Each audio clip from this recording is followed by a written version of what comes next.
Ara felt very angry as she looked at her father. He was the person who was supposed to keep her safe. "You are giving me away to a scary man just to keep your gold," she shouted.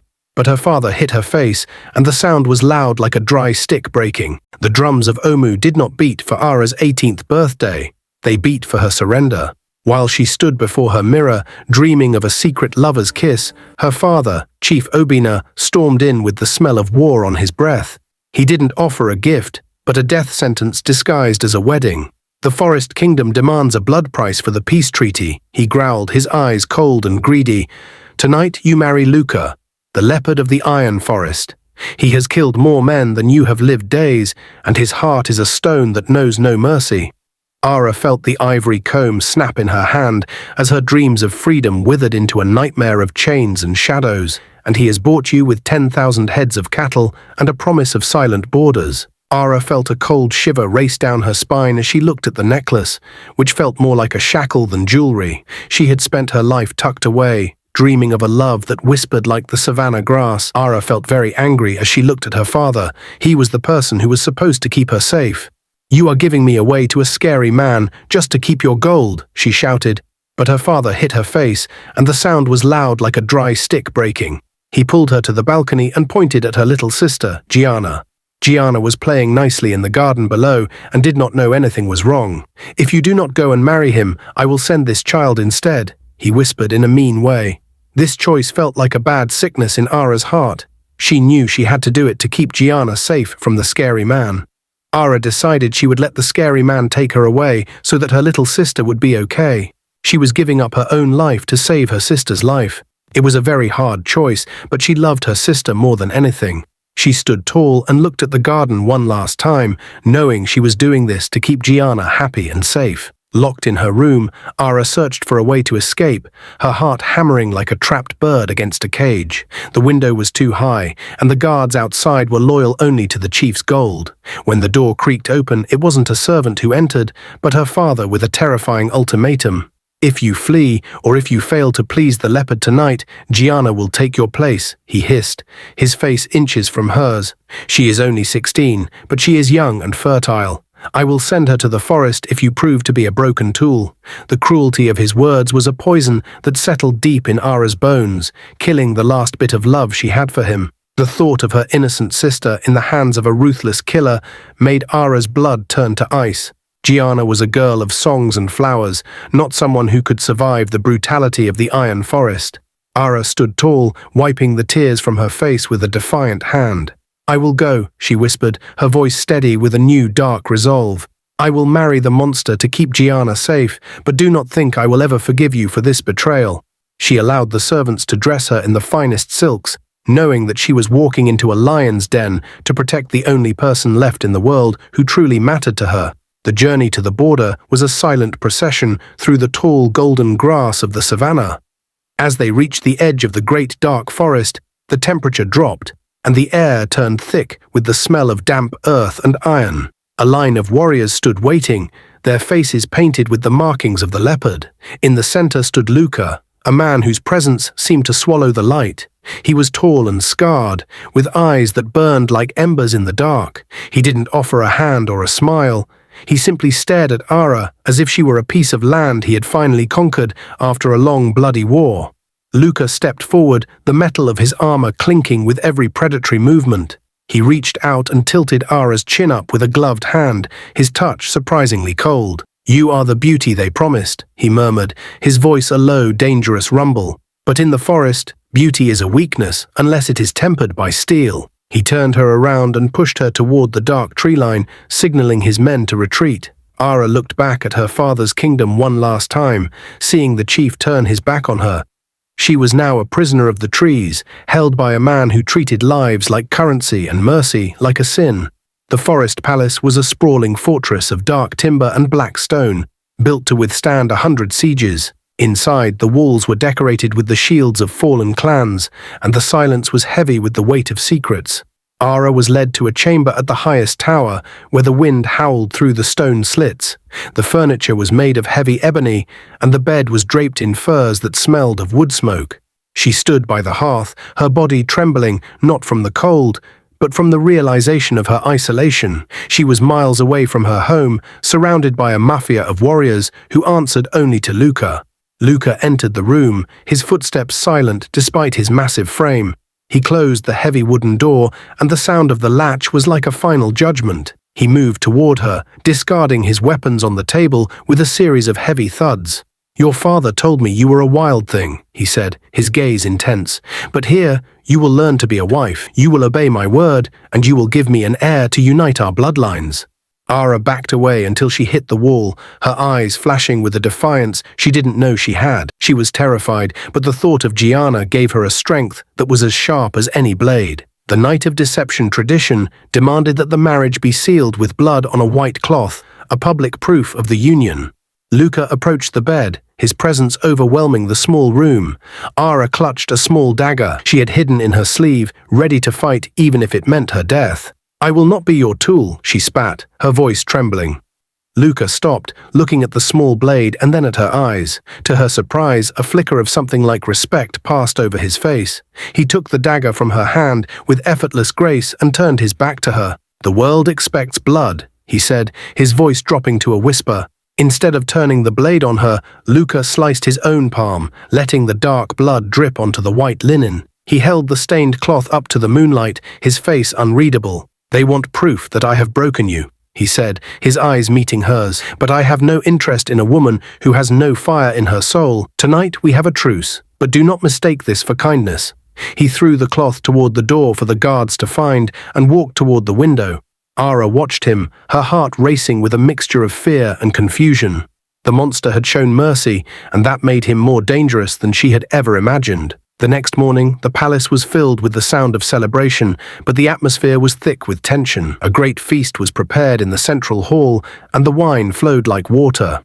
Ara sat beside Luca, watching the warriors brag about their kills and the strength of the new alliance. She noticed a man from her father's guard whispering to a server, and her instincts screamed that something was wrong. As the server approached Luca with a golden cup, Ara saw a faint dusting of white powder on the rim. "Stop!" she cried, reaching out to knock the cup from Luca's hand just as he was about to drink. The cup clattered to the floor, the wine sizzling against the stone as if it were acid. The hall went silent, and every warrior drew their blade in a flash of steel. Luca looked at the poisoned wine and then at Ara, his eyes narrowing. "It seems your father's gift had a hidden price," he growled, his voice vibrating with a deadly rage. He stood up, his hand flying to the hilt of his sword. "Treachery!" he roared, and the room exploded into chaos. Ara realized that her father hadn't just sold her. He had sent her as a distraction so he could wipe out the forest leadership in a single night of cowardly murder. The feast turned into a battlefield as hidden assassins emerged from the tapestries. Fire erupted in the corners of the hall, the dry timber catching quickly. Luca fought with the ferocity of the beast he was named after, his sword a blur of motion as he cut down the attackers. He grabbed Ara by the waist, shielding her from a hail of arrows. "Keep your head down and stay close," he commanded over the roar of the flames. They fought their way toward the back exits, the air thick with smoke and the smell of burning silk. Ara felt the heat of the fire on her skin, her heart hammering against her ribs as she dodged the falling debris. They reached the courtyard just as the main doors were smashed in by a battering ram. The Savannah warriors had arrived, led by Ara's own father, who intended to finish what the poison had started. Luca shoved Ara toward his horse, his face covered in soot and blood. "Ride to the hidden caves," he shouted, slapping the horse's flank. But Ara refused to leave him. She grabbed a fallen spear, her eyes burning with a fury that matched the fire behind them. "I will not run from a coward, even if he is my father," she screamed. Together, the leopard and the maiden stood their ground as the first wave of the Savannah army crashed into the palace gates. The battle raged through the night, a chaotic dance of shadows and steel. Ara and Luca were forced back into the dense trees of the forest, using the terrain to their advantage. Luca knew every root and stone, leading the Savannah warriors into traps and ambushes. Ara moved like a ghost beside him, her knowledge of her father's tactics allowing them to stay one step ahead. They were no longer a master and a prisoner. They were a hunting pair, bound together by the need to survive. The adrenaline of the fight had washed away the fear, replaced by a cold, sharp focus that made Ara's senses feel like they were on fire. By the time the sun began to peek through the canopy, the savannah forces were scattered and broken. Luca stood over a fallen captain, his breath coming in ragged gasps. He turned to Ara, his eyes searching hers in the dim light. "You fought well, Savannah Princess," he admitted, his voice rasping. "Most would have fled, but you stayed to face the storm." Ara looked at the blood on her hands, the weight of the night finally crashing down on her. She realized that she had found more honor in the heart of this monster than she had ever found in her father's palace. The forest was dark, but for the first time it felt like home. A messenger bird arrived with a scrap of parchment that shattered Ara's brief moment of peace. The chief had retreated to Omu, and in his rage he had locked Gianna in the iron cage at the center of the village. He sent a message to the forest: "Return my daughter and the leopard's head, or the girl burns at dawn." Ara felt the ground disappear beneath her feet. Her sacrifice had been for nothing. Her father's greed was a bottomless pit that would consume both his children. She looked at Luca, her eyes begging for a help she didn't think she had the right to ask for. The business of their marriage was now a war for her sister's life. Luca didn't hesitate. He began to sharpen his blade, the sound of stone on metal a grim promise of what was to come. "We do not let others touch what is ours," he said, his voice like grinding ice. He looked at his warriors, who were already mounting their horses. "We ride for Omu. We ride to take back the girl, and we ride to end the chief's line." Ara felt a surge of hope and terror. They were going back to the place of her birth, not as a bride, but as a conqueror. She climbed onto her horse, her heart set on the image of her sister's face. The leopard was going to war, and this time she was leading the charge. They reached the village of Omu just as the moon was beginning to set. The village was fortified with sharpened stakes, and the smell of torches filled the air. Ara could see the iron cage in the distance, a small figure huddled inside. Her father stood on the palace balcony, his voice booming over the walls. "Give me the leopard and the girl lives," he shouted. Luca rode to the front, his armor glinting in the torchlight. He didn't say a word. He simply raised his hand, and a hail of flaming arrows soared over the walls, lighting the thatch roofs on fire. The battle for Omu had begun, and it would be written in blood. Ara led a small group of warriors through the secret passages of the village, her heart pounding. She knew every alleyway and hidden door, allowing them to bypass the main defenses. They reached the central square, where the cage was guarded by her father's most loyal killers. The fighting was brutal and close quarters, the sound of steel on bone echoing off the clay walls. Ara fought with a desperation she had never known, her mind focused entirely on the key hanging from the guard captain's belt. She took a deep breath and lunged forward, her dagger finding its mark as she grabbed the iron key that would free her sister from the chief's madness. The cage door opened with a loud squeak. Gianna fell into Ara's arms and cried very hard. "I thought you were gone forever," Gianna said softly, while the battle made loud noises around them. Ara held her tight and felt how small her sister was. "I am here now, and the leopard man is with me," Ara promised. "We are going to get you out of here, and we are never coming back." She looked up and saw Luca fighting his way to them.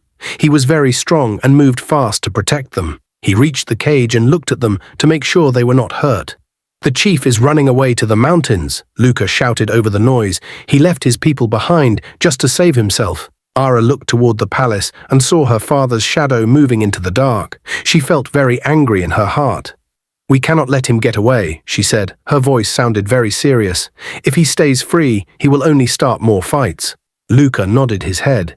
He gave Gianna to a kind soldier and told Ara to follow him. They had to catch the mean leader to make sure everyone was safe. The path went very high up into the big rocky mountains. The road was very thin, and it was a dangerous place to be.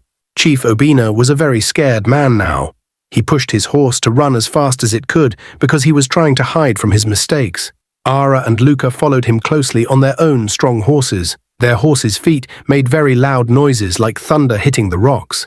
The wind was very cold on their faces, but Ara did not care about the cold at all. She only wanted things to be fair and right after all the mean things her father had done to her and Gianna. She felt strong and ready to finish this. They finally trapped the chief at the edge of a very high cliff. There was nowhere left for him to run because the drop was too deep. The chief turned his horse around to look at them.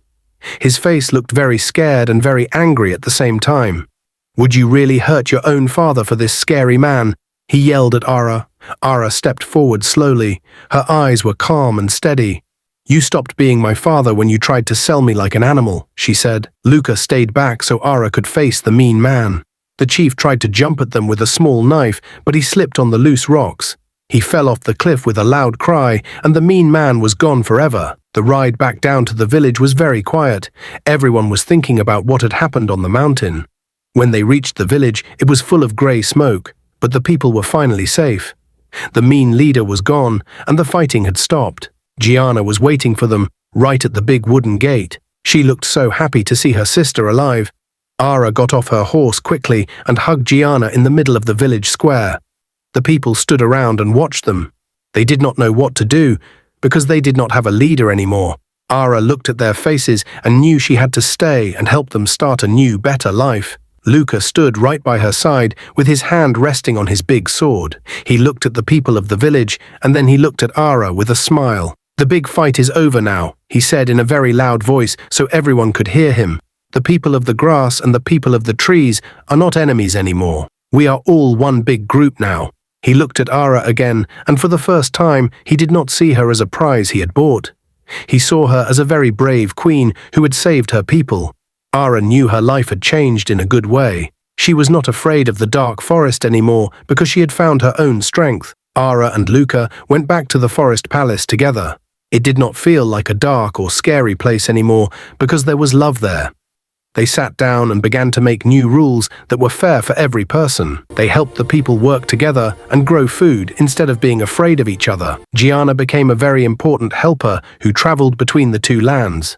Her pretty songs and her happy laughing made the palace feel like a real home. The soldiers from the grasslands and the soldiers from the forest learned how to be best friends. Ara spent her days in the big rooms helping people make good choices. She was a woman who built a happy world. Luca changed a lot during this time too. He became much kinder because Ara showed him how to be gentle. He was still a very strong leader, but now he listened to people who were sad or needed help. He and Ara liked to walk in the beautiful gardens when the sun was going down. They talked about how to make the future very bright for all the children in the land. People started telling wonderful stories about the leopard and the rose. Their marriage had started out very sad and scary, but it turned into a very beautiful story. They promised to protect every person in their land. They had turned a very bad time into a time of peace and joy. 1 whole year passed by, and the palace was suddenly filled with a very happy new sound. Ara had a beautiful baby boy. The baby had his father's dark eyes and his mother's kind heart. They gave him the name Obin, which was a name from their family's past. He was a beautiful sign of the peace they had worked so hard to get for everyone. Luca held the tiny baby very gently in his big, strong arms. He looked very happy and very proud to be a father.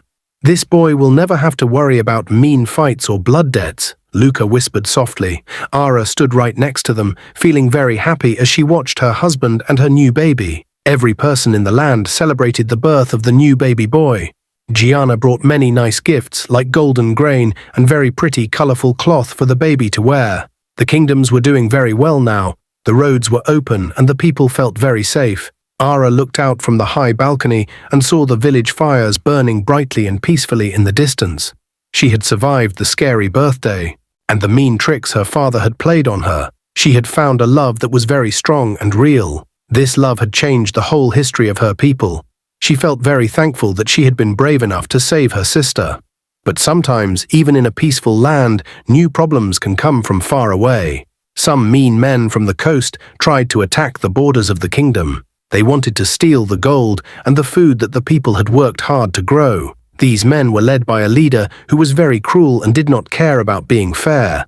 Luca and Ara knew they had to protect their home, so they put on their armor to fight once more. "These men think we are weak just because we are kind to our people," Luca said as he sharpened his sword. Ara put on her gear too, and her eyes were very bright and brave. "Let them come," she said. The big fight happened on a very large flat field under the hot sun.